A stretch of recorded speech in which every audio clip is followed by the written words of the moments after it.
Welcome back to Talking Points here on WESN Content Capital, and this morning joining us for a discussion of plant-based medicine.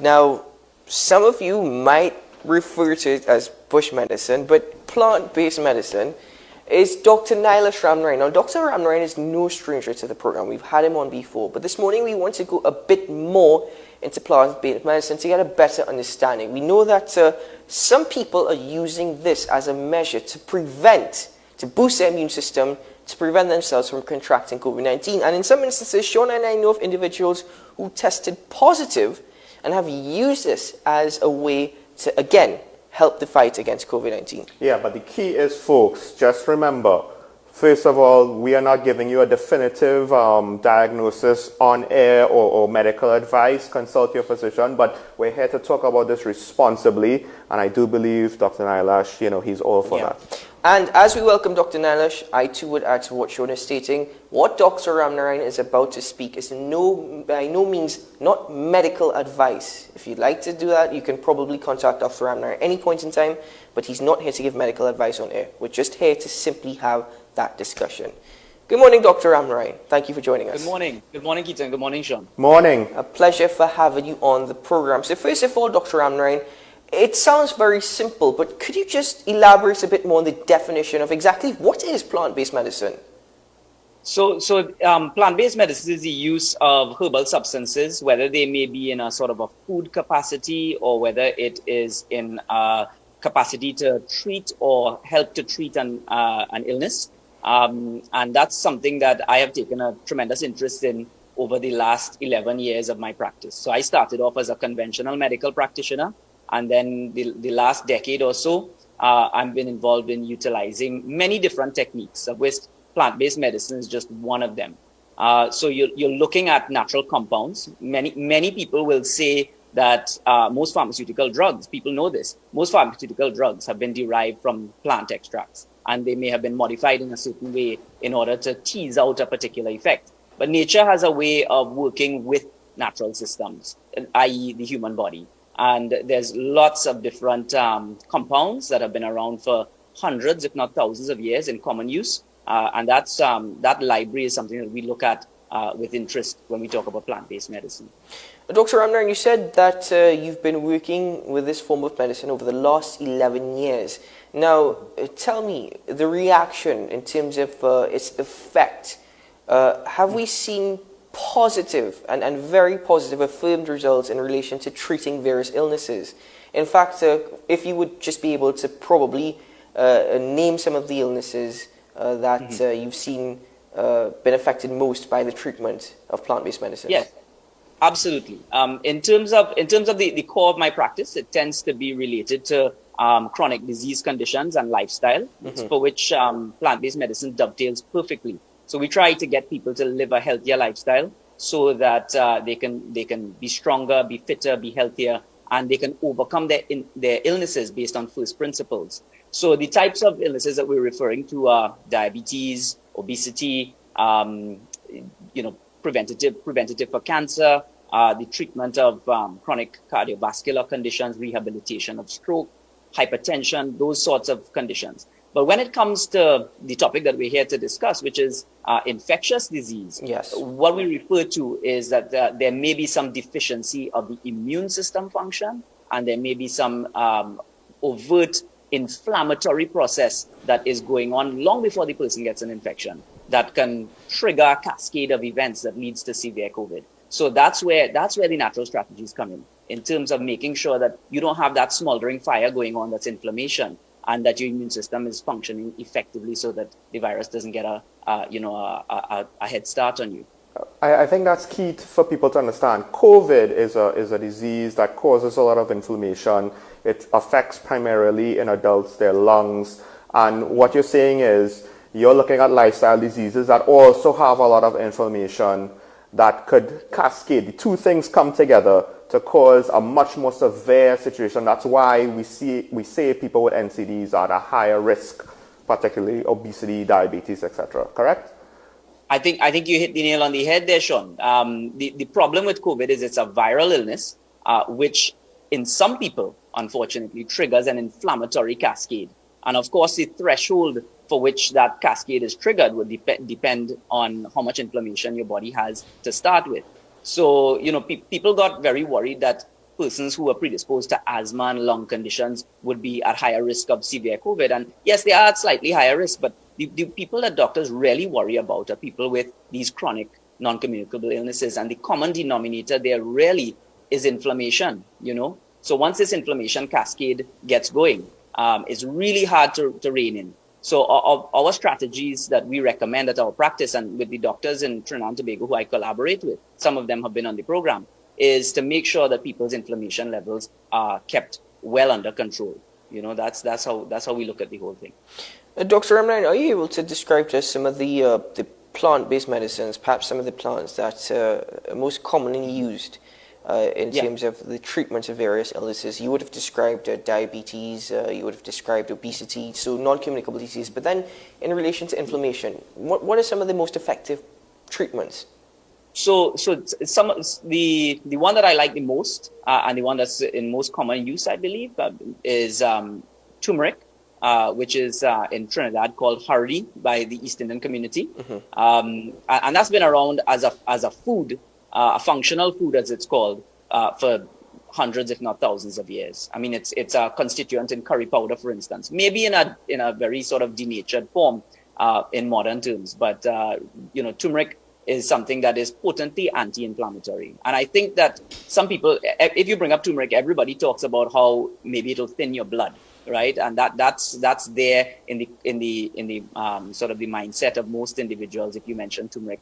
But what I would say to that is that most practitioners who use turmeric use it judiciously and in reasonable doses. So what I mean is like half a teaspoon to 1 teaspoon. And of course, if you're on blood thinning medication like aspirin and Plavix and these sort of things, warfarin and some of the newer ones, you need to be careful and discuss with your doctor. But the average person doesn't get worried when they eat curry, even though it has turmeric in it. So half a teaspoon to 1 teaspoon of turmeric is potently anti-inflammatory. And I like to combine that with other things. So ginger, for instance. Ginger is also potently anti-inflammatory and it's antiviral as well. So people have used ginger to fight viral infections for many, many, many years. And turmeric and ginger work well in combination together.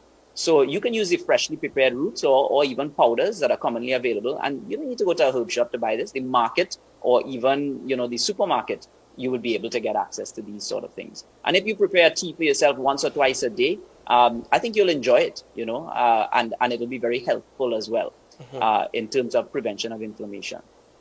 Well, Dr. Ramnarine, many argue that this is a traditional form of medicine. This is the first known treatments in relation to medicine. Many people still actually practice it. Many people believe in it. How does this actually clash, though, with the more scientific practice of medicine? Right. So that's interesting. We belong to a group in Trinidad and Tobago where we share a lot of information among scientists and doctors, and it's available for anybody to join. So people can contact us afterwards. But we share a lot of scientific literature on these things. All of us who are involved in the group at the core are either medical doctors or citizen scientists. And we have trawled through the data and found that it is robust. A lot of these compounds, these are actual plant compounds, yes, but they exist in chemistry, they're organic molecules, and they do have tissue effects. The problem is that, in terms of understanding that, hey, this thing has an active compound, it works in biological systems, like let's say in a mouse model or in a fish model or something like that, and then it has traditional use. It's been used for hundreds of years, and people have derived benefit from it. And safety as well is proven by that track record. The problem is that it never gets further than that because a drug company would push a particular substance because there's money to be made, but there's not really much money to be made in promoting plant compounds. So that's as far as it goes. But if you're interested in the library of evidence, it's tremendous. It's actually overwhelming how much evidence there exists out there in terms of the medical literature for the use of these compounds. Now, natural compounds, of course, they have much less side effects than pharmaceuticals, but the allure of using them as an alternative, as a complete alternative to medicine, I wonder, is that one of the areas where the disconnect happens? Because you have individuals who it's not that they want to use this as a first stage, as a preventative stage, but they understand that down the line they might need more severe or direct medical intervention. There's a lot of people who want to use this as an alternative, and I think even with regards to the pandemic, people are looking at alternatives for vaccination. So could this be where, of course, there are limitations, and because of those limitations, it gets a bad reputation when people try to use it irresponsibly in ways that it's not really meant to be done? Yeah. So the whole argument about COVID and how it's being managed, as well as the vaccination drive and everything like that, has become very, very inflammatory and very polarized. So a lot of people who are promoting natural therapies or looking at natural therapies, they seem to be flying the anti-vaccine flag, in a way. My thing to that is that when is it okay to talk about getting yourself healthier? When is it okay to talk about building your immune system? Yeah. In terms of protecting our precious resource, which is the parallel healthcare system, that starts with everybody's responsibility to protect the parallel healthcare system, and that starts with you being a healthier individual. So in terms of utilizing lifestyle-based measures, utilizing functional foods. We're not even talking about herbs here. Turmeric and ginger is a functional food. It's in everybody's kitchen cabinet or their fridge.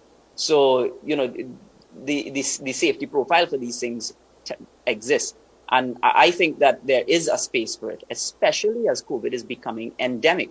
I'm still hearing talk here about herd immunity. Everybody else has moved on from that concept. Herd immunity is impossible with a virus that creates variants. And let's forget about it. It's not the vaccines that are creating variants. It's not the unvaccinated that are creating variants. That's what viruses do in a population as they move through. We can't prevent it. So now is the time to talk about how we are going to look at ourselves in terms of health and keeping ourselves as healthy as possible. And a cornerstone of that, it starts with diet and lifestyle. Well, that's interesting in relation to herd immunity. We've heard that discussion before, but one thing stood out to me what you just said in relation to, if I'm not mistaken, functional foods. Could you please not only elaborate a bit more on functional foods, but in terms of that, what, in your opinion, or what are some of the more functional foods that maybe we should consume more often, maybe we should include in our diet more often to live that healthier lifestyle?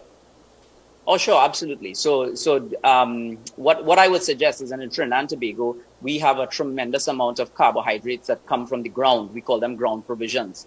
And we don't utilize them nearly enough. They're rich in vitamins, minerals, nutrients. They provide a source of carbohydrates, which typically Trinidadians will tend to get from wheat. And I would say we maybe 80% of the average Trinidadian diet is based around flour-based products, whether it's breads or rotis or pastries or cakes or doubles or pie and these sort of things. And along with those wheat-based compounds comes a lot of additional stressors to our health, like the oil and the sugar and those sort of things as well. So if we could simply switch or reduce our wheat consumption and go to more root-based starches, which exist in abundance in Trinidad and Tobago, everything from cassava to sweet potatoes to dashings and yams and so. And there's very interesting ways that these things can be prepared. You're going to find that you immediately get healthier based on that. Apart from the vitamin and mineral content, they contain a lot of soluble fiber, which helps bowel health, which can help cholesterol levels. It's going to make you feel less gassy and bloated and help digestion as well. And then greens. Greens are tremendously important. I mean, you could debate diet all day with a bunch of experts, and nobody will agree on what is the best human diet. But one thing that everybody agrees on is that you need to eat more greens. And I'm not talking about lettuce here, because lettuce has become a very sort of anemic and weak food since most of it is hydroponically grown. So the nutrient content is quite low. But, things like kale, cress, what we call bhaji in Trinidad, which is a number of different species, broccoli, or any and all of these things which contain green nutrients. They help to alkalinize the body. They help with mineral and nutrient provision to the body, and tremendously helpful. Dr. Ramnarine, I can't tell you how much I'm enjoying this conversation. I really, really like this conversation. And essentially what you're alluding to is that we can actually use the natural resources available to us. We can use food as a form of medicine now. Yeah. Yeah, absolutely. Yeah. So, Keaton, that's an interesting point that I've often made before. That everything is available right here. Things that people are talking about abroad, turmeric and all of these different, ginger, moringa, which is called saijan locally. All of these things, tulsi leaf. People rave about this in developed countries, and they grow here in abundance, and they don't even need any pesticides or anything like that to get them to produce. So, there's a market here for these sort of things. Perhaps even farmers could look at exporting some of these products as well, and that would be a source of earnings and foreign exchange. Now, switching back to the pandemic, of course, as we said before, the pandemic, it's a disease where inflammation levels is one of the key things that doctors are concerned about, particularly with patients with NCDs. So if someone was to get a positive PCR test and they start to have flu-like symptoms, generally speaking, when should they, I mean, you're already saying that we should take some of these things to try to stave off the virus, but could we use this as a means of initial treatment, or how does that work with the first few days? Right. So Sean, that's an excellent question, and I think the public needs to understand where they draw the lines on that. So, currently the public health advice is that if you get COVID, try and don't spread it to anyone else. I totally agree. They say make sure and keep well hydrated. Totally agree. They say you could take paracetamol, which is commonly known as Panadol in Trinidad and Tobago. That helps to control the fever, but it doesn't do anything for you. And that's where the advice ends, and they say just monitor for severe symptoms and contact your doctor if you find that you're deteriorating. So I agree with all of that, and I'll add just that the pulse oximeter device that fits on your fingertip that tells you your oxygen level that you can purchase in different pharmacies and so now. I think Dr. Christopher spoke about it before. Tremendously important. So if you're seeing your oxygen level was 99, 98% and it starts to deteriorate, that's the time that you contact your doctor or you present yourself to healthcare professionals. But in the meantime, you need to make sure that you get in front of this virus. So it's not just about hydration and paracetamol use. So I would suggest that you make sure that you're getting vitamin D, you make sure you're getting zinc, you make sure you're getting vitamin C in abundance. These things will hurt nobody. And then you also need to make sure that you're getting lots of fresh air and sunlight, and use these functional foods. So you can make a turmeric, ginger, garlic tea, right, to your level of strength that you can tolerate. Drink that twice a day. You can also use black seed oil and honey. That's very, very good for the throat and very good for the lungs.